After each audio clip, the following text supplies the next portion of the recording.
All right, let's play one clip. Beto O'Rourke out on the campaign trail. Boo, Beto, boo. There's some video out of him at the town zoning board meetings from his days back in El Paso. We got to go through that first before we play it. But here he is, and he's getting a lot of enthusiasm out there. A lot of the candidates are. Bernie's like getting a lot of enthusiasm. Kamala, Warren. Let's hear what Beto has to say, because that's what the proof is in the pudding, folks. The full political democracy is only possible if we vigorously pursue a true economic democracy. Every child, every man, every woman in this country must be able to see a future for themselves in this country. Otherwise, this country will have no future as a democracy. That means that this extraordinary, unprecedented concentration of wealth and power and privilege must be broken apart, and opportunity must be shared with all. Stop stealing my shit, white boy! I mean, the rhetoric is, you could pull it apart. The rhetoric is, there's some platitude there. Here's the thing, is that at the end of the day, the real trap here is to talk about opportunity. Because it means essentially like no structural reform. It means that there's really no way to measure if you've succeeded, right? Because conceivably, everybody has opportunity now. The only way you can assess whether people don't have opportunity is to look at the relative change in outcomes. And even then, that's a mushy metric. You just simply can't, because look, I mean, my argument, like, everybody has the opportunity to do what I'm doing here. They're just, the reason why they're not doing it is because they're not smart enough and they're not talented enough and whatnot. And I can assure you that is not the case. Which one you want to steal from, me or the old Jew?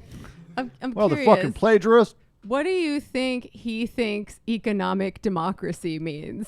It sounds like a good line to use I- in a speech. I think he answers it. Yeah, opportunity. Opportunity. That is literally not what that means. Well, Well, that's what it means to exactly him. right. And I think yeah. that's exactly right. I mean, it sounds good. It sounds good. It sounds like what Bill Clinton said in the 1990s. If you work hard and play by the rules, you should be able to raise your family Right. up. It's the same message. There is no change in Like, the basic words message mean structure things. or ideological presupposition. yeah, I mean, I guess the issue is that the words he is saying do not mean much of anything. Well, Well- there's also the problem of the Cold War, which is that democracy became synonymous for capitalist democracy. Absolutely. There's also problems of branding. Like if you look at like even books on like brand strategy from like the 90s and the aughts, it was super trendy to even use language from like Maoism and like apply it to creating like a social marketing campaign. Listen, I think it's possible for us to sort of like overdwell on this stuff, but the point is that there needs to be real proposals that are on the table that define for us what he means by that rhetoric. And that is ultimately the problem, is that I'm sure we could find clips of Elizabeth Warren saying something similar. And we could find clips of Bernie Sanders saying something similar. And we could find clips of Joe Biden saying something similar. The problem for Beto is that we could find all those clips of those various people, but then we could look at their policies and to assess directly as to what those words ultimately mean.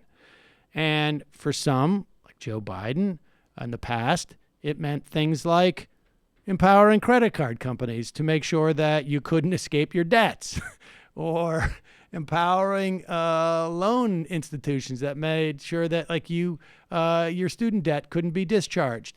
Or, but for someone like Elizabeth Warren or Bernie Sanders, it means we're going to start producing generic drugs and as a government, or we're going to do patent reform. It's absolutely true. But we should say that every time that Beto has indicated on this, anytime he gets close to policy, it's usually not good.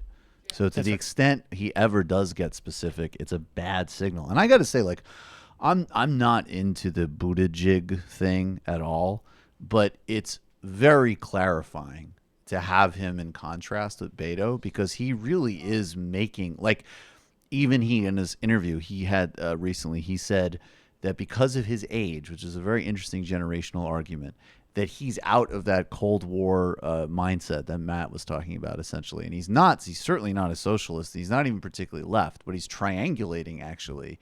And he's saying, well, we're the generation that actually understands that capitalism and democracy clearly have tension.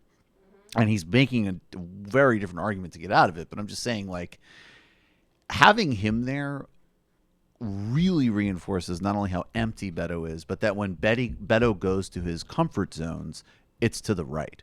And it's not even really a triangulation between left and right in the modern Democratic Party.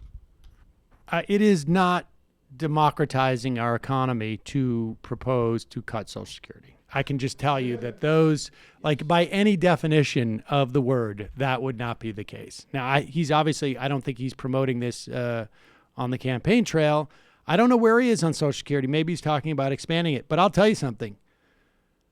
That is quite a turnaround. 6 years, 7 years. It's also not democratizing the economy to expect people to pay 10% of their income for health care. What about 9.5?